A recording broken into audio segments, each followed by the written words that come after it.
Hello दोस्तों, unique classes Jodhpur में आपका स्वागत है।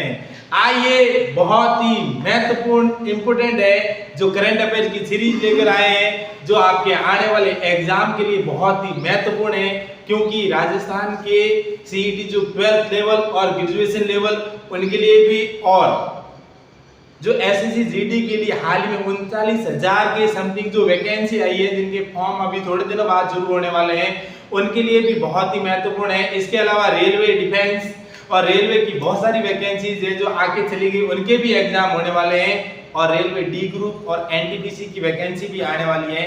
उन सभी के लिए महत्वपूर्ण हो, उसके लिए बहुत ही इंपॉर्टेंट क्वेश्चन है। और अपनी फर्स्ट है जो मोटिवेशन लाइन के साथ मैं स्टार्ट करना चाहूंगा, क्या है कि तनाव से केवल समस्या ही जन्म लेगी। जितना आप तनाव में आओगे उतना ही आपके जीवन के अंदर प्रॉब्लम ही प्रॉब्लम आएगी, और जितना आप मुस्कुराओगे इतनी ही प्रॉब्लम सॉल्व होने की संभावना है। इसी के साथ अपना फर्स्ट क्वेश्चन क्या कहता है कि पेरिस पैरालंपिक 2024 जो पेरिस के अंदर जो पैरालंपिक खेल हो रहे हैं, जो दिव्यांग हमारे बहन भाई लोग हैं, उनके लिए जो खेल का आयोजन किया जा रहा है, मैं भारत ने अब तक कितने पदक जीते हैं, कि भारत की ओर से अब तक उनका कितना परफॉर्मेंस रहा है और उन्होंने कितने पदक जीते हैं, जो हमारे एग्जाम में बहुत ही इंपॉर्टेंट होते हैं। तो उन्होंने कुल 27 पदक जीते हैं। 27 में से 6 तो उन्होंने जीते हैं गोल्ड। कौन से जीते हैं? गोल्ड। प्लस उन्होंने 9 जीते हैं सिल्वर। कितने जीते? 9 सिल्वर और 12 है जो ब्रॉन्ज मेडल जीते हैं। और हमारे लिए टोक्यो ओलंपिक जो पैरालंपिक 2021 के अंदर हुआ था, उससे भी बहुत ही अच्छा प्रदर्शन है, इस बात का ध्यान रहे। और गोल्ड मेडल हमारे लिए किसने जीता? तो गोल्ड मेडल जीतने वाले अवनी लेकरा है, जो हमारी भारत के राजस्थान की खिलाड़ी है, जिन्होंने शूटिंग के अंदर है जो पैरालंपिक में गोल्ड मेडल जीता है। नीतीश कुमार है, जिन्होंने बैडमिंटन के अंदर गोल्ड मेडल जीता है। और उसके अलावा सुमित अंतिल है, इन्होंने एथलेटिक्स के अंदर, किसके? एथलेटिक्स के अंदर है, गोल्ड मेडल जीता है। हरविंदर सिंह ने, क्या है? हरविंदर सिंह, इन्होंने आर्चरी के अंदर है, गोल्ड मेडल जीता है। धर्मवीर सिंह है, इन्होंने एथलेटिक्स के अंदर। और परवीन कुमार है, इन्होंने हाई जंप के अंदर गोल्ड मेडल जीता है। इसी के साथ भारत के 6 गोल्ड है, इसकी बात बहुत ही महत्वपूर्ण है। और उसके बाद देखो कि भारत के किन खिलाड़ियों ने सिल्वर मेडल जीता है। तो सिल्वर जीतने वाले एक मनीष नरवाल है, जिन्होंने शूटिंग के अंदर है जीता है। और उसके बाद निषाद कुमार है, इन्होंने एथलेटिक्स के अंदर सिल्वर मेडल जीता है। योगेश कथुनिया, जिन्होंने एथलेटिक्स में सिल्वर मेडल जीता है। उसके बाद है तुलासिमती मुरुगेसन है, जो बहुत ही भारत की महिला है, जो खिलाड़ी है, इन्होंने बैडमिंटन के अंदर जीता है। और उसके बाद सुहास यतिराज, इनका भी खेल बैडमिंटन। अजीत सिंह यादव, इनका भी है, एथलेटिक्स है। और शरद कुमार है, एथलेटिक्स। और सचिन कुलकर्णी है, जिन्होंने एथलेटिक्स के अंदर हमारे लिए सिल्वर मेडल जीते हैं। इसी के साथ सिल्वर मेडल जीतने वालों की संख्या है 9, ब्रॉन्ज मेडल जीतने वालों की संख्या कितनी है? 12। और भारत ने अब तक कितने पदक जीते हैं? तो पदक जीते हैं टोटल 27। देखो इनकी जब आप देखोगे ना, तो इनकी शुरुआत कब हुई थी? तो इनकी शुरुआत है वो हुई थी 28 अगस्त। 28 अगस्त से लगाकर जो आज का दिन है 8 सितंबर, आज है जो पैरा ओलंपिक के लिए लास्ट डे है। इस बात का भी ध्यान रहे, क्योंकि ये बहुत ही महत्वपूर्ण होता है। उसके बाद हमारा क्वेश्चन नंबर 2 है। क्वेश्चन नंबर 2 क्या कहते हैं कि अंतर्राष्ट्रीय गिद्ध जागरूकता दिवस है, कब मनाया जाता है? तो भारत और पूरे विश्व के अंदर गिद्धों की संख्या है जो बहुत ही कम हो गई है, और इन कम संख्या को और ज्यादा बढ़ाने के लिए, गिद्धों के महत्व को समझाने के लिए अंतर्राष्ट्रीय गिद्ध जागरूकता दिवस है। कब मनाया जाता है? तो इस साल है जो 7 सितंबर को मनाया गया है। तो इनके लिए कोई फिक्स डेट नहीं है, लेकिन फिक्स डे है। इस बात का ध्यान रहे कि फिक्स डेट नहीं है, लेकिन फिक्स डे है जिस दिन वो जरूर मनाया जाता है। और वो डे कौन सा है कि सितंबर के प्रथम जो शनिवार होता है, तो सितंबर का प्रथम सैटरडे होता है, उस सैटरडे को है अंतर्राष्ट्रीय गिद्ध दिवस है जो मनाया जाता है। और हमारा जो पर्यावरण के प्रति गिद्धों का क्या योगदान है कि हम इनको पर्यावरण के अंदर इनको सुरक्षित रखना क्यों महत्वपूर्ण है, क्योंकि सुरक्षित रखने के पीछे भी बहुत कुछ कारण है कि ये पोषक तत्वों का पुनर्चक्रण करते हैं। जैसे बहुत सारे जीव है, उन जीवों की मृत्यु हो गई और उन जीवों के अंदर जैसे गाय, भैंस, बकरी, भेड़, बहुत सारे जीव इस पर जो धरती पर पाए जाते हैं, उनकी मृत्यु होने पर गिद्ध है जो उनके मांस को पूरी तरह से डिस्ट्रॉय कर देते हैं, पूरी तरह से वो खाते हैं। तो देखो उनमें जो पोषक तत्व होते हैं जो अपने अंदर लेते हैं और उनका पुनर्चक्रण होता है। और उसके बाद होता है रोग नियंत्रण। तो ऐसे ऐसे जीव होते हैं जो मरने पर बहुत ज्यादा बदबू आती है और बदबू से रोग उत्पन्न होते हैं, उन रोगों का भी ये नियंत्रण करते हैं। क्योंकि जैसे ही जीव की मृत्यु हुई और बहुत सारे गिद्ध आते थे और उन गिद्धों को और उस जीव का सफाया कर लेते थे।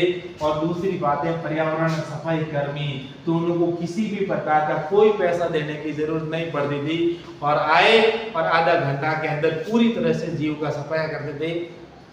ये हमारे लिए और हमारे पर्यावरण के लिए गिद्ध बहुत ही महत्वपूर्ण है। और उसके बाद देखो भारत में गिद्ध कहाँ पाए जाते हैं, किस राज्य के अंदर है जो भारत में अधिकतर गिद्ध पाए जाते हैं, क्योंकि गिद्धों की संख्या अब 300 के करीब रह गई है।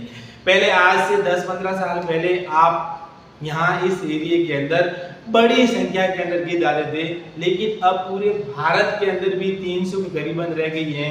और क्या है कि सबसे ज्यादा इन राज्यों के अंदर पाया जाता है, जिनमें उत्तर प्रदेश है, हिमाचल प्रदेश है, तमिलनाडु है, केरल है और कर्नाटक है। तो उत्तर प्रदेश, हिमाचल प्रदेश, केरल, तमिलनाडु और कर्नाटक है, इन राज्यों में अधिकतर गिद्ध है जो पाए जाते हैं। और उसके बाद देखो कि भारत में ऐसे कौन कौन से राष्ट्रीय उद्यान है जहां पर गिद्धों की संख्या अधिक है, तो वो है मधुमलाई है, वायनाड है, सत्यमंगलम है और बांदीपुर है। जो भारत के जो 4-5 जो राष्ट्रीय उद्यान है, जैसे मधुमलाई, वायनाड है, सत्यमंगलम है और बांदीपुर है, इनमें अधिकतर है जो गिद्ध पाए जाते हैं। और उसके बाद देखो मैं बहुत ही महत्वपूर्ण सीरीज की ओर बढ़ूंगा।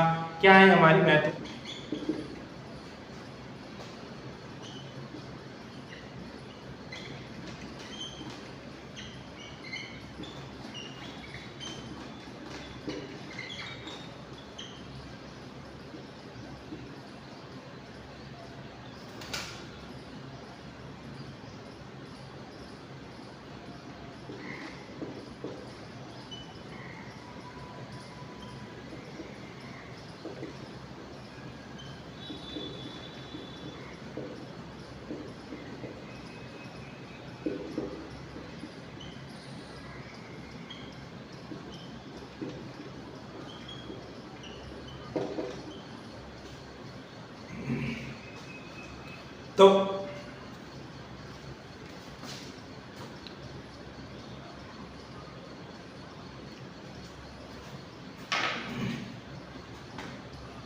तो उसके बाद हमारा है जो बहुत ही महत्वपूर्ण सीरीज लेकर आए हैं, और वो हमारी महत्वपूर्ण सीरीज है भारत के स्टैच्यू ऑफ, कि भारत में कौन कौन से बड़ी बड़ी प्रतिमाएं हैं और हमारे देश में कहाँ कहाँ पर प्रतिमाएं फेमस है।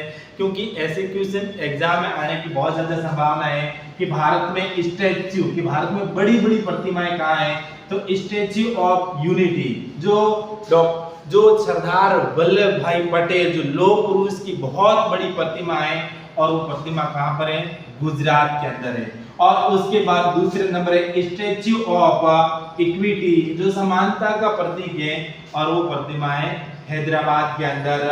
स्टैच्यू ऑफ पीस है, वो कहाँ पर है, लद्दाख के अंदर है। स्टैच्यू ऑफ बिलीफ है, जो विश्वास का एक बहुत बड़ा पात्र है, स्टैच्यू ऑफ बिलीफ, और वो कहाँ पर है, नाथद्वारा राजस्थान के अंदर है। स्टैच्यू ऑफ वननेस है, और वननेस कहाँ पर है, मध्य प्रदेश के अंदर है। स्टैच्यू ऑफ प्रॉस्पेरिटी है, वो कहाँ पर है, बेंगलुरु के अंदर है स्टैच्यू ऑफ प्रॉस्पेरिटी। और उसके बाद देखो स्टैच्यू ऑफ नॉलेज, जो ज्ञान का बहुत ज्यादा भंडार, और डॉक्टर भीमराव अंबेडकर से जुड़ी हुई ये प्रतिमा कहाँ पर है, लातूर महाराष्ट्र के अंदर है। और उसके बाद 8 नंबर है स्टैच्यू ऑफ सोशल जस्टिस, जो हमारे समाज के अंदर न्याय का प्रतीक कहा जाता है, और वो है वायनाड आंध्र प्रदेश के अंदर। और 9 नंबर की सबसे बड़ी स्टैच्यू बन रही है, वो बन रही स्टैच्यू ऑफ आदि योगी, जो भगवान शिव से संबंधित है, और वो बन रही है नोएडा के अंदर। इस तरह से भारत के अंदर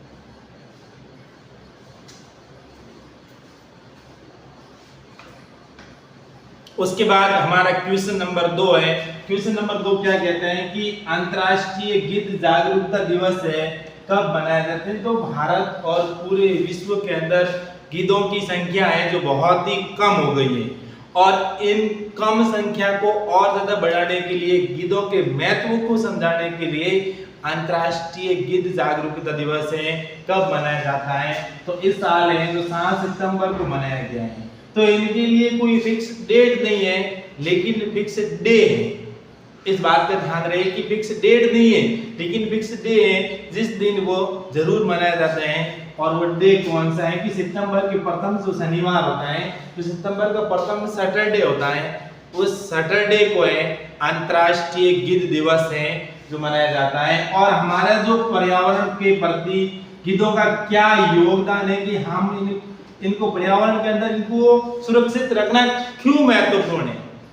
क्योंकि सुरक्षित रखने के पीछे भी बहुत कुछ कारण है कि ये पोषक तत्वों का पुनर्चक्रण करते हैं। जैसे बहुत सारे जीव है, उन जीवों की मृत्यु हो गई, और उन जीवों के अंदर जैसे गाय, भैंस, बकरी, भेड़, बहुत सारे जीव इस पर जो धरती पर पाए जाते हैं, उनकी मृत्यु होने पर गिद्ध है जो उनके मांस को पूरी तरह से डिस्ट्रॉय कर देते हैं, पूरी तरह से वो खाते हैं। तो देखो उनमें जो पोषक तत्व होते हैं जो अपने अंदर लेते हैं, और उनका पुनर्चक्रण होता है। और उसके बाद होता है रोग नियंत्रण। तो ऐसे ऐसे जीव होते हैं जो मरने पर बहुत ज्यादा बदबू आती है, और बदबू से रोग उत्पन्न होते हैं, उन रोगों का भी ये नियंत्रण करते हैं। क्योंकि जैसे ही जीव की मृत्यु हुई और बहुत सारे गिद्ध आते थे, और उन गिद्धों को और उस जीव का सफाया कर लेते थे।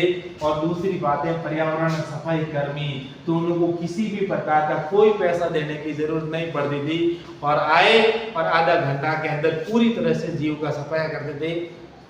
ये हमारे लिए और हमारे पर्यावरण के लिए गिद्ध बहुत ही महत्वपूर्ण है। और उसके बाद देखो भारत में गिद्ध कहाँ कहाँ पाए जाते हैं, किस राज्य के अंदर है जो भारत में अधिकतर गिद्ध पाए जाते हैं? क्योंकि गिद्धों की संख्या अब 300 के करीब रह गई है। पहले आज से 10-15 साल पहले आप यहाँ इस एरिया के अंदर बड़ी संख्या के अंदर गिद्ध आते थे, लेकिन अब पूरे भारत के अंदर भी 300 के करीबन रह गई है।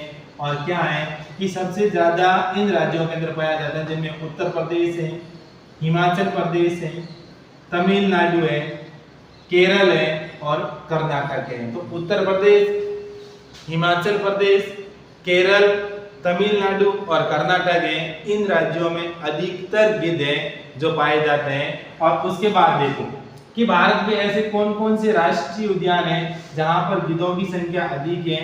तो वो है मधुमलाई है, वायनाड है, सत्यमंगलम है और बांदीपुर है, जो भारत के जो तो उसके बाद है जो हमारा क्वेश्चन नंबर 3 क्या कहता है कि हाल ही के अंदर भारत ने अग्नि-4 बैलिस्टिक मिसाइल का सफल प्रक्षेपण कहां पर किया है? जो भारत ने बड़ी बड़ी आधुनिक टेक्नोलॉजी AI से युक्त मिसाइलों का जो प्रक्षेपण कर रहा है, तो वो बैलिस्टिक मिसाइल है, उनका प्रक्षेपण भारत ने हाल ही में किस जगह से किया है और वो कहां पर किया है? तो वो प्रक्षेपण किया है चांदीपुर। चांदीपुर है, और वो चांदीपुर कहां पर है? उड़ीसा के अंदर है चांदीपुर। और ये भी कहा जाता है कि इस द्वीप का अब जो नाम है, जो ये द्वीप है चांदीपुर, इसका नाम चेंज करके APJ अब्दुल कलाम जो द्वीप किया गया। और ये काफी समय से पहले चेंज हो गया था, क्योंकि इनका नाम है जो चांदीपुर की जगह APJ अब्दुल कलाम है द्वीप किया गया, क्योंकि भारत की जो DRDO है, जो बड़ी बड़ी मिसाइलों का निर्माण कर रहा है, इसका निर्माण करता भी आपको ध्यान होना चाहिए कि इसका निर्माण करता है DRDO, और DRDO इनका प्रक्षेपण कहां पर करता है? वो करता है चांदीपुर उड़ीसा के अंदर। और उसके बाद है क्वेश्चन नंबर 4। और क्या कहते हैं कि भारत की पहली जैव हाइड्रोजन परियोजना को, कि भारत की प्रथम जो जैव हाइड्रोजन परियोजना है उनको विकसित करने के लिए किस एजेंसी के साथ समझौता किया है। जो जैव हाइड्रोजन परियोजना को हमारा और ज्यादा बढ़ाने के लिए और ईंधन को सस्ता करने के लिए भारत ने किस एजेंसी के साथ है समझौता किया है। तो एजेंसियां दो है, कौन सी, एक तो Gensol engineering plus Matrix gas and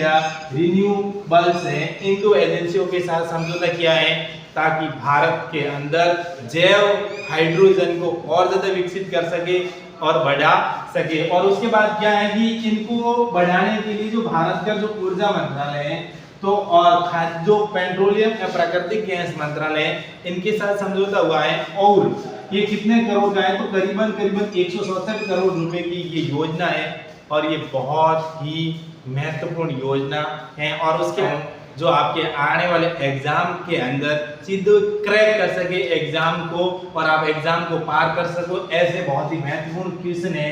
क्या है, Nathpa Jhakri hydro power station वो कहाँ पर है, तो नाथपा झाकरी जो हाइड्रो पावर स्टेशन है और वो है हिमाचल प्रदेश के अंदर है।